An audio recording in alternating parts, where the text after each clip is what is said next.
everyone. Argumentative text. Corruption is one of the biggest problems that prevents a country from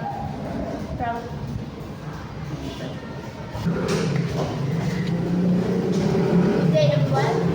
Argumentative text. Corruption is one of the biggest problems that prevents a country from achieving true progress. It happens when people in power use their authority for personal gain, leading to poverty, poverty and unfair treatment. Corruption destroys trust. Trust widens to the government. Citizens It is citizen and widens. The gap of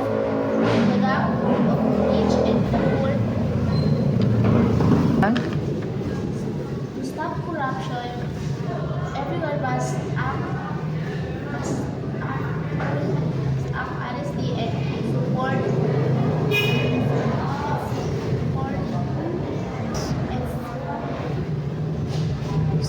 strict laws